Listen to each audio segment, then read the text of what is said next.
आज Doubtnut app download करें। Doubtnut पर अपने सभी गणित, रसायन विज्ञान, भौतिक विज्ञान और जीव विज्ञान के डाउट्स का करो सफाया। बस प्रश्न की फोटो खींचो, एक ही प्रश्न को क्रॉप करो और तुरंत वीडियो सोल्यूशन पाओ। अभी डाउनलोड करें। मिश्रण विधि द्वारा किसी द्रव्य की विशिष्ट ऊष्मा ज्ञात करने के प्रयोग में थर्मामीटर द्वारा रिकॉर्ड किया गया कमरे का ताप जो है वो 29 अंश सेल्सियस आया। दूसरे थर्मामीटर द्वारा 27.5 अंश सेल्सियस आया। यदि हेप्सोमीटर में धातु का स्थिर ताप 62 है तो सही ताप कितना होगा ये हमको बताना है। ठीक है, तो दोस्तों थर्मामीटर जो ताप लेता है उसमें जो न्यूनतम ताप का मान है वही सही होता है, ऐसा जरूरी नहीं। क्यों? क्योंकि दोस्तों न्यूनतम ताप तक वो पारा चढ़ जा रहा है लेकिन पारा अधिकतम मान तक नहीं चढ़ पा रहा है, और ये जो अधिकतम मान तक चढ़ गया उसके लिए क्या है कि तापमान जो है 29 अंश सेल्सियस है ही। ठीक है, ये हम ले सकते। तो कमरे के ताप में दो मान हमको भिन्न भिन्न मिल रहे हैं। एक को हम लिख लेते हैं टी, ठीक है, इसका मान क्या है 29 अंश सेल्सियस।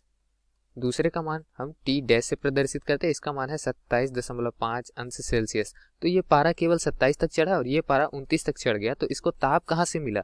अतिरिक्त ताप हमने तो नहीं दिया, कमरे के ताप से ही चढ़ा है। इसका अर्थ है कि ये हमारा सत्यमान हो सकता है। ठीक है, अब उसके पश्चात हिप्सोमीटर में धातु का स्थिर ताप हमारे पास है 62 है, तो सही ताप कितना होगा ये हमको बताना है। स्थिर ताप 62 है मतलब धातु कमरे के ताप से ऊपर ताप पर है, 62 है। ठीक है, टी एम लिख लेते हैं, मेटल का ताप, धातु का ताप जो है वो 62 हमको प्राप्त हो रहा है। ठीक, सही ताप कैसे निकालेंगे दोस्तों? जो ये ताप का अंतर है उसको योग कर देंगे। ठीक है, डेल्टा टी ऐसा कर देंगे। क्यों योग क्यों किया हमने? हम घटा भी तो सकते थे, ये जो भी अंतर आएगा दोनों का उसको यहाँ 62 से घटा सकते थे, लेकिन जो हिप्सोमीटर है वो धातु का ताप मिश्रण विधि पे 62 माप रहा है। उसका अर्थ क्या है दोस्तों कि ये 62 जो है वो धातु का कम से कम मान हो सकता है तापमान का। ठीक है, धातु जो है वो उससे अधिक ताप का ही होगा, उससे कम का हो ही नहीं सकता। उससे कम का अगर धातु का ताप होता तो 62 अंश सेल्सियस तक पहुंचने के लिए हमारे पास में कोई और गर्म वस्तु नहीं है, केवल यहाँ पर धातु ही है जिसका तापमान मापना है। तो धातु 62 तक पहुंचा रहा है, धातु हो सकता है उससे ऊपर हो। उससे ऊपर कितना होगा? जितना ये दोनों ताप का अंतर आएगा उतना। तो दोस्तों हम सही मान यहाँ पर बता देते हैं, 62 अंश सेल्सियस धातु के स्वयं का ताप हमने मापा है अभी स्थिर ताप। सही ताप कितना होगा? जो यहाँ अंतर आ रहा है दोनों थर्मामीटर का कमरे के मान पर वो।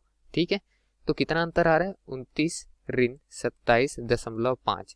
तो 29 ऋण 27.5 करेंगे तो 1.5 मान आएगा, जिसको 62 से जोड़ेंगे तो 63.5 अंश सेल्सियस में हमारा धातु का सही तापमान प्राप्त हो जाएगा। तो धातु का सही तापमान हमको कितना प्राप्त हो गया अंश सेल्सियस में?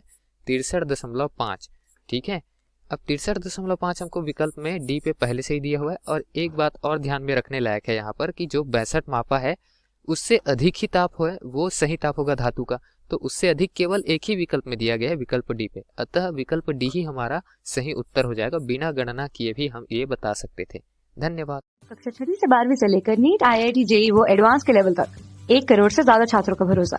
आज ही डाउनलोड करें डाउटनेट ऐप या व्हाट्सएप करें अपने सारे डाउट्स 8400 400 400 पर।